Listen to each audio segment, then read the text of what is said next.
Welcome everybody. This is the match preview for Everton FC versus Wolverhampton Wanderers, live from Goodison Park.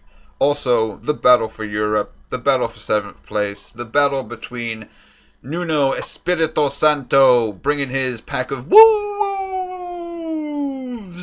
to Goodison Park to face off against Marco Silva's team.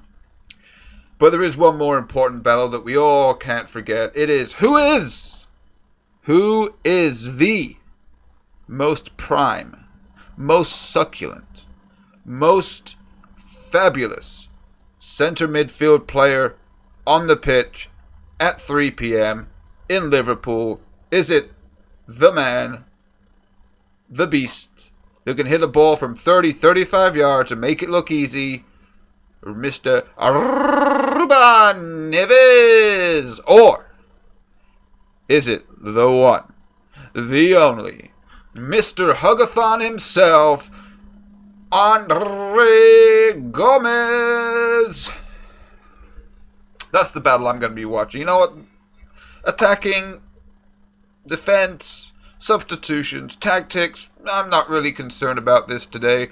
What I'm concerned about is if those two are going to get into, let's say, a confrontation that might involve some hugging, a little caressing, a little rolling around on the floor. Who is going to argue with that? That's all part of the game, right? We've seen it before. We've seen Suarez trying to take a bite out of people, trying to get their kiss on. We've seen Zinedine Zidane just get his head in there and just put somebody on the floor. Why can't Ruben Neves and Andre Gomez just hug and roll around on the floor and accidentally have their shirts rip off? And, you know, it's not such a bad thing to ask. It's not hard for that to happen. It's a high possibility of that to happen. It's going to be a feisty game. We're fighting for 7th place. We're fighting for the coveted Europa League spots for next season. So, guys, just get it on. Just get it on, boys. Okay, anyways.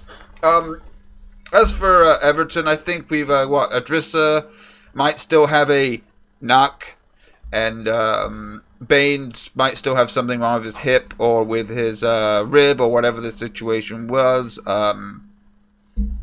Last minute fitness checks for those two. I wouldn't be opposed to having Ghana just be on the bench or not in the 18 at all. I think he actually needs to get his head around what happened yesterday in the transfer market. I know we all say he's a professional. Silva's come out and said that he's a professional, but he has to be somewhat disappointed to not to go to PSG. But honestly, we couldn't afford to lose him, and I'm sure Marco or Marcel or even Farad just said, hey, stick it out, let us shop around from now until the summer. We'll let you go. If you want your dream move, we'll let you do it. Well, you know, you're not Coutinho, but we might do what Coutinho did. Just play for us. Just make some tackles. Get us through this season, and we'll talk about it in the summer when we can do something about getting players out, and not just on loan, actually trying to sell some of our deadwood. So we hope that that Kuko does a good job at Feyenoord, whatever it is.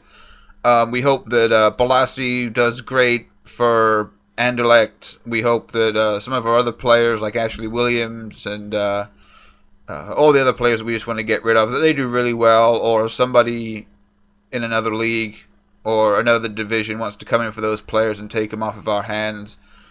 So Ghana, sorry, I don't even want to win the 18. So end of that. I'd like to see Baines because Dinier's obviously out for one game.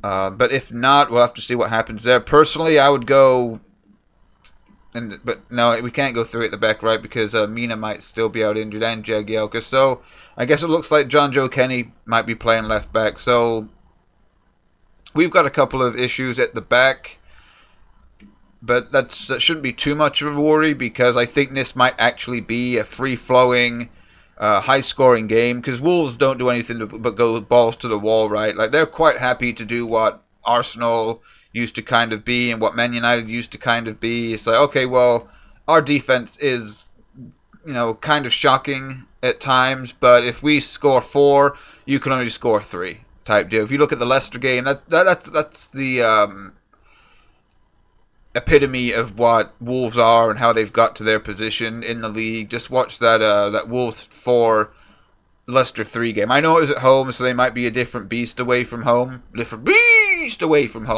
But we'll see.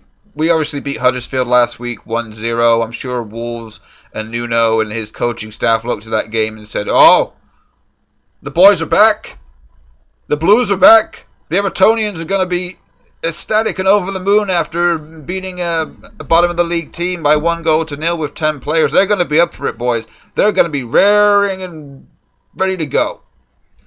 I doubt it. Wolves are a team that look like they do the same thing week in, week out. They try and play the same way. They've got decent attackers at the end of the day. They just got that Jota. They finally got him on a permanent deal, not just a loan. They've got Jimenez up there. They've got in the midfield. They've got, like I said before, that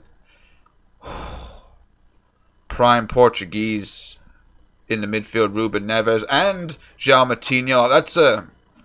That's not a bad sandwich. I'd want to be the meat in, right? And then you've got decent center backs. I mean, they do a job. That Doherty guy, he can get forward and put it across and do other things that defenders are supposed to do up and down the line. Both be good in offense and defense in this day and age.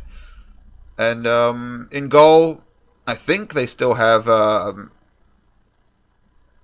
the Patricio guy. I'm not really too sure, but he's a decent keeper. I mean, most of the players that Wolves have, and even when they were in the Championship, they had decent players, which got them up here, obviously, and now they've just added to it, and they look like a very comfortable team that aren't going to go down. No danger of getting kicked out of the Premier League, so I just think it's onwards and upwards for Wolverhampton Wanderers. Okay, enough of the Wolfpack coming to town. Let's get to the Toffees. In goal, obviously we're going to have Pickford unless something happens to him pre-game. So at the back, probably Zuma and Keane. Right back, Seamus. Left back, hopefully Baines. If not, John Joe Kenny. So not really a problem. In the midfield, I wouldn't play Ghana. I don't think they'll say he's got a knock, but I just don't think they want to play him anyway. So Gomez. Let me touch on Gomez for a second. Oh, please let me touch on Gomez. I like what we did last week. I think that kind of went under the radar of him dropping back when the center backs split, and I think it gave a lot more width and depth, I guess, to the team, because when he dropped back between Zuma and Keane, Coleman and Baines and later Digne for a little bit were able to get wider, and we were able to pick it up in the midfield and turn and play forward. So I'd like to see Gomez playing his holding role, if it might be. I mean, I don't think he's a defensive central midfielder. I think he is actually a playmaker.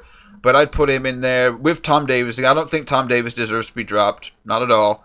And maybe play Sigurdsson again. Not a big fan of what Sigurdsson's been doing recently, but I don't think we can really take the risk of putting Bernard or Lookman in there, especially because this is a game against a team that's above us. So I think we need to put out our strongest, most comfortable starting 11. So I would go with Siggy in his number 10 role. And if Davis and Gomez play, I'd like to see a little rotation in the middle there with those guys, if it's possible. On the left, Richarlison. On the right, Walcott, I would assume, is going to play in this game. People might not like that, but I think Walcott's going to come in and play.